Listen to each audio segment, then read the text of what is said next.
تعالوا النهارده نعمل الفراخ المحشيه بطريقه مختلفه وجديده خالص. مكون واحد هتضيفيه على الخلطه بتاعه الفراخ هتنقل معاكي الفراخ دي في حته تانية خالص. قبل ما نبدا الفيديو لو عجبكم اعملوا لايك ويلا بينا نبدا. اول حاجه كده هجيب ربع كيلو من الكبد والقوانص. ممكن نستكفي بالكبد والقوانص بتاعه الفرخه ونزود كميه البصل. انا هنا جبت ربع كيلو قطعته، حطيت القوانص لوحدها والكبد لوحدها. هجيب هنا حوالي نص كيلو من البصل، ممكن نستخدم البصل الابيض او الاحمر، الاتنين ينفعوا. هنقطع البصل مكعبات صغيره جدا كده، وبعد كده هجيب طاسه على النار هحط فيها معلقه كبيره من الزبده. هنزل بالبصل كده، اكرمل البصل شويه، وبعد كده هنزل بالقوانص طبعا عشان القوانص بتاخد سوا كتير عن الكبد. وبعد كده مقلبها شويه كده وتاخد لون، هنزل بالكبد بتاعتي وهقلب برضو الكبد مع القوانص كده لحد برضو البصل برضو ما ياخد لون. اول ما ياخد لون هنزل بمعلقه صغيره من الثوم المفروم، حوالي 4 فصوص ثوم او 3. بعد كده هضيف نص معلقه صغيره فلفل اسود، نص معلقه صغيره 7 بهارات، ومعلقه صغيره من الكزبره الجافه، ونص معلقه صغيره من الملح. وهقلب بقى كده كل المكونات مع بعض. وبعد كده بقى المكون السحري اللي هيفرق معانا في الطعم وهينقل الخلطه دي في حته تانية خالص، طعمها هتبقى تحفه. الزبيب هنحط كده، انا جبت هنا توم زبيب قسمته نصين، هنحط نص التوم يعني حوالي 60 جرام، وهقلبهم بقى شويه كده وهغطي الخلطه شويه.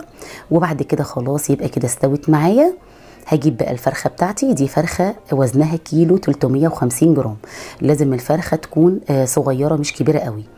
هجيب بقى الخلطه بتاعتي واحشي الفرخه كويس جدا كده، املأ الفرخه كده من جوه، واحط برضه تحت الجلد. انا حطيت هنا في الفرخه تحت الجلد الخلطه.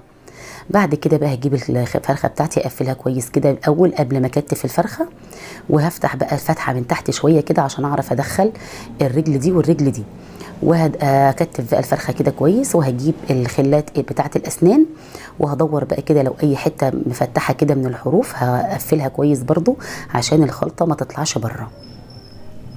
وبعد كده برضو ثبت الجوانح بالسلكات الاسنان. خلاص كده خلصت الفرخه بتاعتي. هجيب بقى حله على النار فيها ميه بتغلي، هنزل بورق لوري وروزماري وبصل وطماطم، وبعد كده هنزل بقى بالفرخه بتاعتي كده.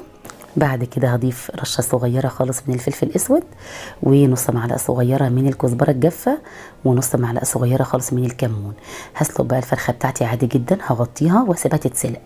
ما تقلقوش الخلطه استحاله تطلع من الفرخه لحد بقى ما الفرخه ما تتسلق كده. تعالوا نحضر بقى خلطه تحفه هندهن بيها الفرخه.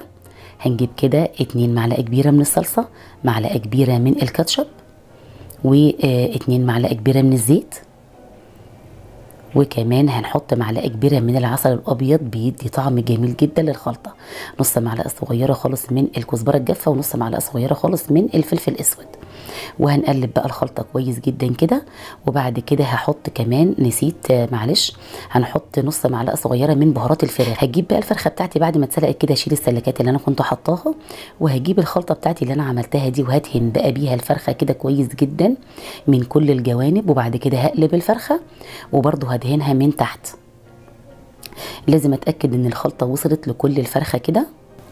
بعد بقى ما ندهنها خالص هندخلها بقى الفرن على درجه حراره متوسطه كده لحد ما تاخد لون، ونشغل عليها الشوايه لمده 5 دقايق. انا هنا دخلتها القلايه عشان كنت مستعجله، هي اخدت معايا هنا 10 دقايق بالظبط في القلايه.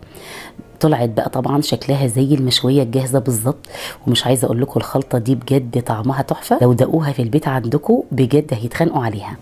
قدمتها مع رز ابيض طعمها خطير، جربوها يا جماعه مش هتندموا، هتعملوها كل يوم.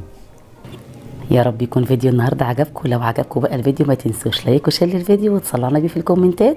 اشوفكم على خير قريب ان شاء الله في فيديو جديد.